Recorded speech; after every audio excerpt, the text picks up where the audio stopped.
sebagai awal bincang kita Pak Ketua, ini kan masih masyarakat awam masih banyak yang kurang tahu atau kurang paham tentang apa sih tugas dan fungsi anggota DPRD Kota Makassar. Nah, kira-kira bagaimana itu Pak Ketua? Siap. Saya pikir kalau berbicara tupoksi kita, tupoksi kita di DPRD Kota Makassar itu jelas. Sebagai anggota dewan yang menjadi wakil rakyat, ada 3 tupoksi kita. Pertama terkait dengan penganggaran, yang kedua pengawasan, kemudian 3 itu legislasi, yaitu pembuatan ramperda, peraturan-peraturan daerah. Yang seperti itu. Saya pikir kalau tupoksi kita sudah jelas. Kecuali dari yang ketiga itu tentunya mengawal aspirasi rakyat, tentunya hal yang penting juga ya untuk para anggota DPRD Kota Makassar. Pasti.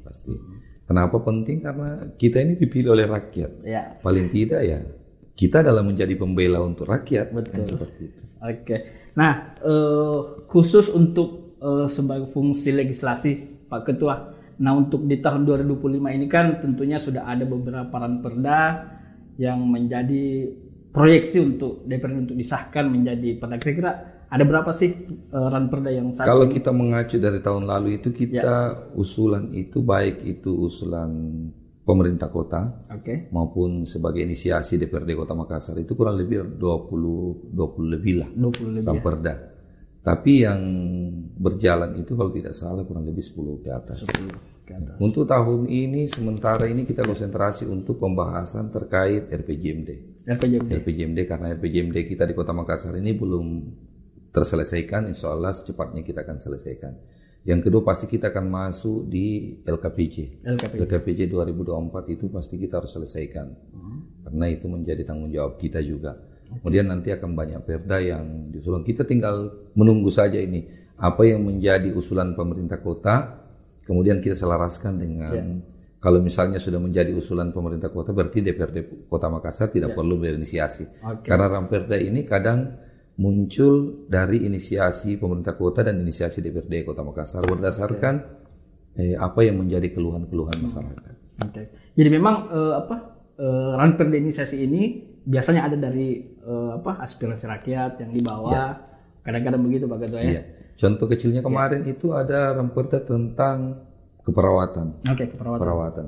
Itu di ramperda itu kan kita bagaimana 60% itu pembelaan untuk tenaga-tenaga perawat kita yang ada di Kota Makassar khususnya. Dan itu diusulkan oleh asosiasi perawat.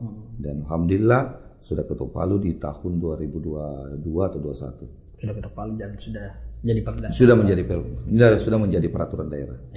Terus dalam penyusunan ranperda ini Pak Ketua tentunya ada beberapa tahapan-tahapan yang harus dilalui sebelum diketuk menjadi perda. Seperti apa sih tahapan-tahapan itu Pak Ketua? Jadi tadi awal itu adalah ada usulan pemerintah kota, kemudian ada menjadi inisiasi DPRD Kota Makassar. Setelah itu maka dimasukkan menjadwal BAMUS di BAMUS. Kemudian apakah di Balegda dulu atau di BAMUS dulu?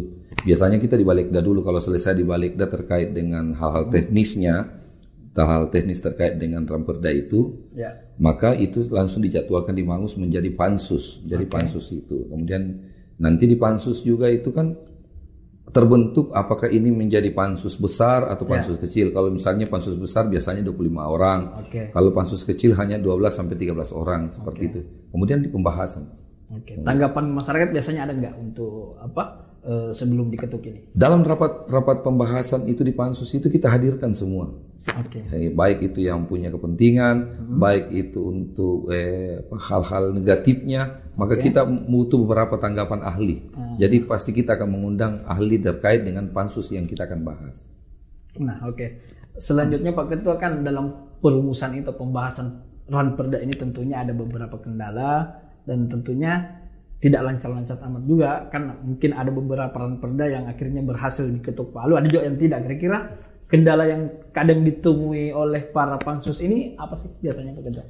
Seperti misalnya dulu ada perda terkait ranperda yang kita mau rencanakan kalau tidak salah 2017-18 itu awal-awal saya DPRD pertama itu Ada terkait dengan rencana tata ruang, rencana detail tata ruang kita, RDTR-nya, iya, rencana detail kita. Itu sampai dengan saat ini sudah tidak bisa kita bahas. Kendalanya seperti? Karena ada aturan yang mengatur lagi bahwa RDTR itu tidak dipansuskan lagi. Itu hanya per wali, kemudian ditentukan oleh pemerintah kota saja, seperti itu. Kira-kira kalau misalnya dalam penyusunan raperda ada tidak penolakan misalnya pihak tertentu yang merasa dirugikan atau bagaimana? Pasti akan banyak. Contoh misalnya kemarin pada saat pembahasan rencana tata ruang wilayah kita, RT/RW kita, itu sangat besar sekali. Karena kan itu harus tertata di mana pusat perekonomian, di mana pusat bisnis, kemudian di mana pusat RTH. Ya, apalagi kalau berbicara tentang reklamasi pasti kontroversi. Ya, nelayan di sana itu sudah tidak bisa menerima karena reklamasi menurut dia sudah tidak ada pesisir apa dan segalanya. Kemudian kita langsung pada laut dangkal. Itu pemikiran-pemikiran para nelayan kita sehingga pasti akan menjadi kontroversi di nelayan kita dan menjadi bantahan gitu. Berarti terlalu kasar kalau pasti akan menolak. Tapi tidak secara total peraturan yang kita rancang itu ditolak, enggak. Hanya ada beberapa versi. Misalnya saya, khusus misalnya pada saat itu saya menjadi anggota pansus rencana tata ruang wilayah. Saya mau berpikir terkait dengan dapil saya. Di Manggala ini kamu jadikan apa?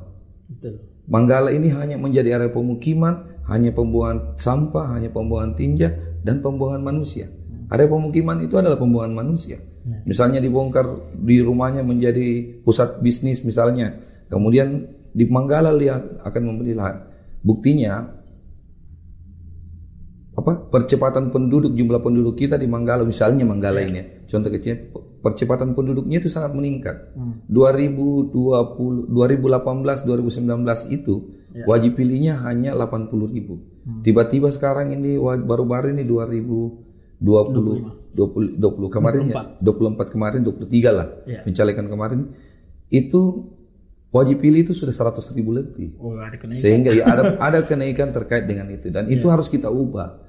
Iya, paling tidak karena misalnya di Manggala rencana tata ruang wilayah tidak menempatkan Manggala ini menjadi area bisnis, tidak menjadikan area perindustrian, sehingga rata-rata masyarakat Manggala itu hanya mencari nafkah di luar. Itu yang salah satu contoh kecilnya. Sehingga pasti akan ada kontroversi terkait dengan. Tapi semua pasti dibicarakan dengan baik. Nah, kembali lagi ke soal penyusunan ranperda ini, Pak Ketua. Apakah memang semua ranperda yang sementara baik dari inisiasi pemerintah maupun inisiasi DPRD kota itu pro rakyat atau relevan dengan kebutuhan masyarakat saat ini? Tidak serta-merta, karena pemerintahan kita khususnya di Kota Makassar ini kita butuh keseimbangan. Iya, kalau semua produk perda ini untuk kepentingan masyarakat, maka pemerintah mau bikin apa? Iya kan seperti itu. Iya.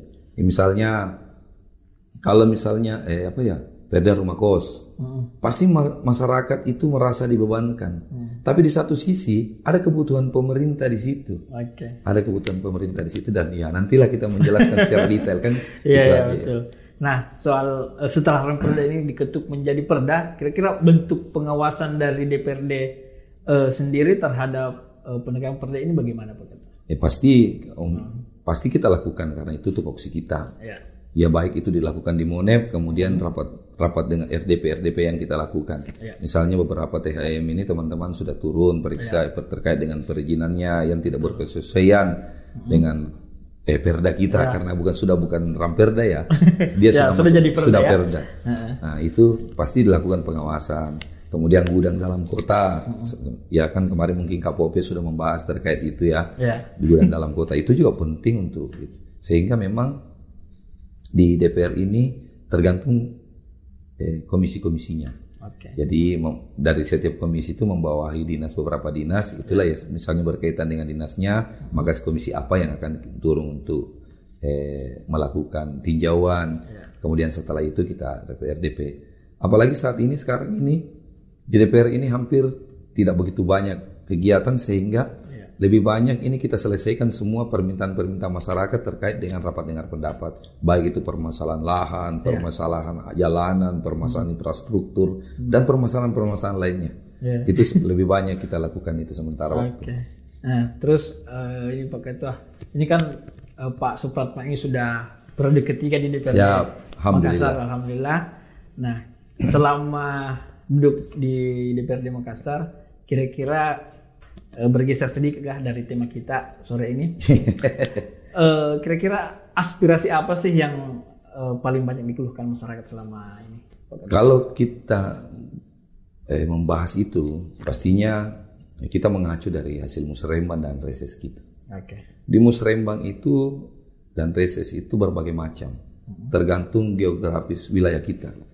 Misalnya di beberapa tempat itu, misalnya area banjir, kita di Manggala, itu pasti beda permintaannya dengan daerah-daerah perkotaan, misalnya di Panakukang, gitu. Kalau di Manggala pasti hanya infrastruktur dan lain-lain sebagainya.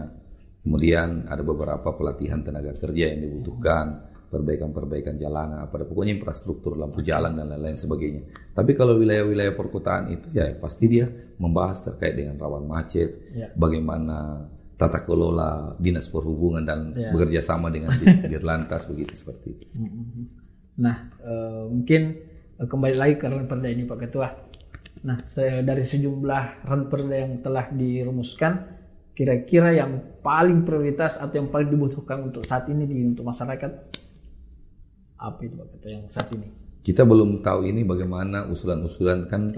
Kami di DPR ini masing-masing komisi kami kasih ruang untuk mengusulkan 3 perda. Jadi dikali 4 komisi berarti itu usulannya 12 usulan perda. Kami belum tahu persis apa yang menjadi usulan prioritasnya.